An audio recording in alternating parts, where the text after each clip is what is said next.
Hey, what's going on? Luke here, and how good is this? The NRL is back in 2024. I'm here to cover round one, just really the Las Vegas games, seeing the rest of the round is next week, so I might do a video talking about the rest of the games next week. But for this video, we're going to be covering Viva Las Vegas. We have the Manly Warringah Sea Eagles taking on the South Sydney Rabbitohs, and we also have the Sydney Roosters taking on the Brisbane Broncos. Should be two great games.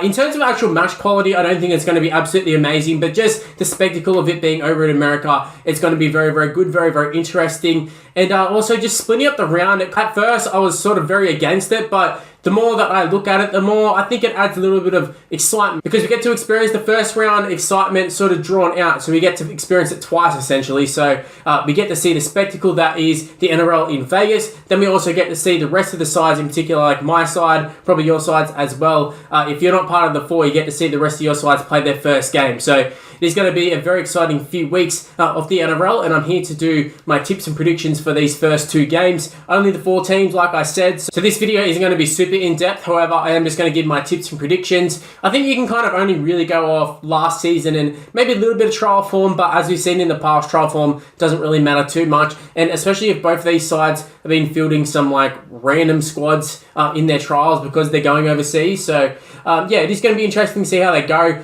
in terms of the quality. And I know I keep mentioning the quality, but it's in terms of the game itself. Obviously, it's in a different country, different climates. It's very hot in Las Vegas.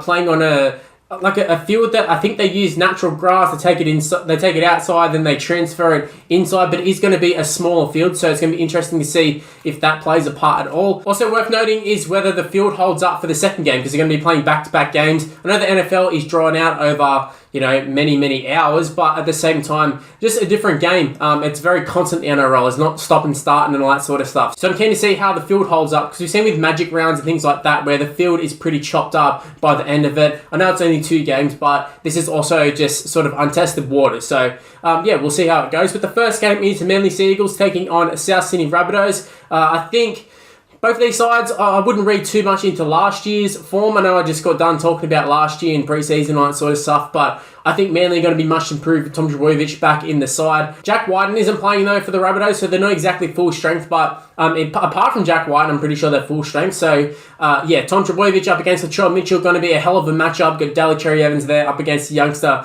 Ilias. Get to see Luke Brooks in the Manly colours for the first time, taking on Cody Walker. I think it's going to be a great little test. Rabbitohs ageing squad, I've said this for many years now, an ageing squad. I think their premiership window I think it's over, to be honest with you, but they've signed Jack White, and there's a lot of talk about them being a premiership threat as well. So whether they get off to a hot start this season remains to be seen. But look, I think Manly are going to be much improved this year as well. I actually really like the look of their side. Just looking at it, you got Saab there, Garrick's into the centres. They signed Jackson Polo from the Roosters. Funnily enough, also played at the Rabbitohs as well. I mean, he's not like an amazing signing, but it's just, frees up Ruben Garrick a little bit. He can move into the centres, which I think there was talk about him doing last year. Obviously, it didn't happen. And then he ends up spending a lot of time at fullback and all that sort of stuff. So I just think Tom Trbojevic is such a huge inclusion into this side. And if it's funny, actually, Latrell and Turbo both spent time in America over the last couple of seasons getting their injuries right. So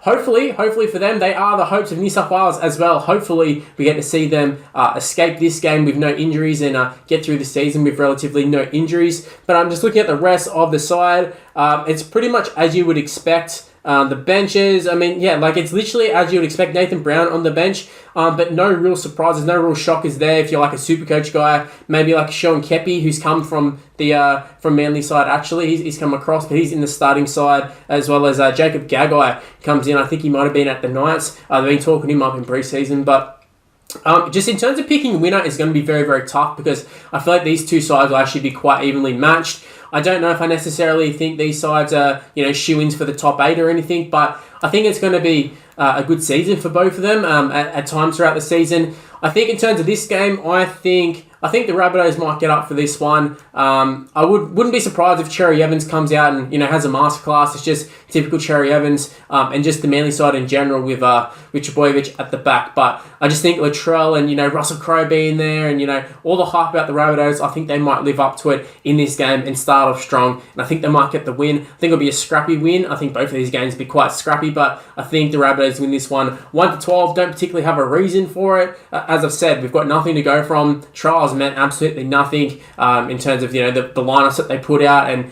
going off last season, they missed their star players pretty much for most of the season last year. So 2 disappointing seasons last year for Manly and the Rabbitohs. They're looking to have a much improved 2024, and I think the Rabbitohs are going to start off with a bang. Anyways, moving on to the second game, it is the Roosters taking on the Broncos. We've seen a few new faces for both of these sides and a few big losses for the Broncos in particular. I'm looking at Herbie Farnworth leaving, Flegler leaving, Capewell leaving. Obviously, they made the grand final. They butchered the grand final. They're going to be looking to hit back. Last year, they started off very, very strong, but they are taking on a very, very strong side in the Sydney Roosters, a team that every year, including, I do it myself, I talk them up every year. I talk about them being a premiership threat, and they don't even threat in the slightest. So, look, we're taking one team that is every year talked about being a premiership threat up against an actual premiership threat in the Brisbane Broncos. Looking at the lineups, Joey Manu is there. They've got Billy Smith in the centres. I'm not sure how that's going to work out when Dom Young comes in. I'm assuming he drops out. Suaalii goes into the centres. Don't particularly like him in the centres, but I think that's what they'll do.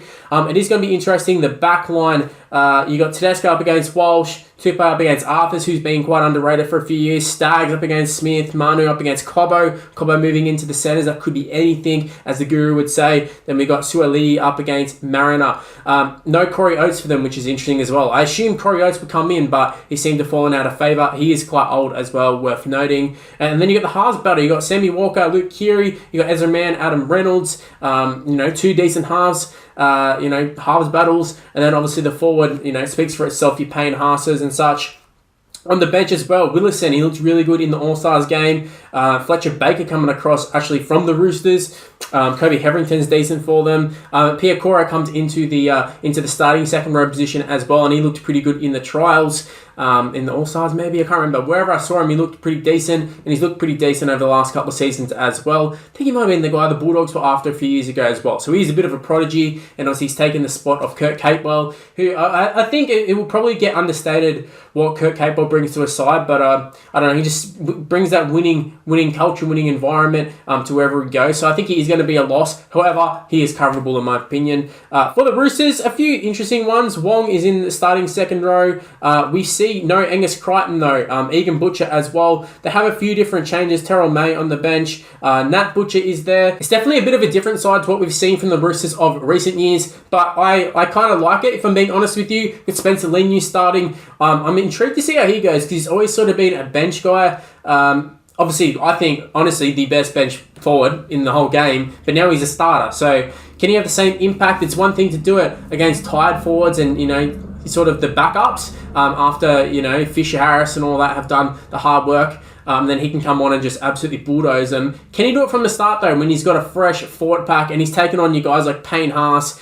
Corey Jensen's been good in the preseason as well, but Payne Haas in particular, big bopper, doesn't tire. So is he going to be able to do it against those sort of guys? Remains to be seen. But in terms of a winner, I'm going to have to go with the Broncos for this one. I think it is going to be 1-12 as well, because I think this will be a tough game, a tough battle. And just being the first game of the season, I don't see any team sort of putting the foot down and absolutely smashing anybody in the first couple of games, especially over there as well. It's not like they've had some mad sort of, a couple of weeks to adjust to the climate and all that sort of stuff. They've pretty much gone over the week before, going to play and see how they go. But yeah, I think the Broncos, just based off last year and based off the Roosters haven't really picked up anyone of note. And, the Broncos made the grand final last year, pretty much got near enough the same side that I still think they can do a job this year. So I'm going to be going the Broncos 1-12. Anyways, I'm going to wrap things up here. Hopefully you did enjoy that one.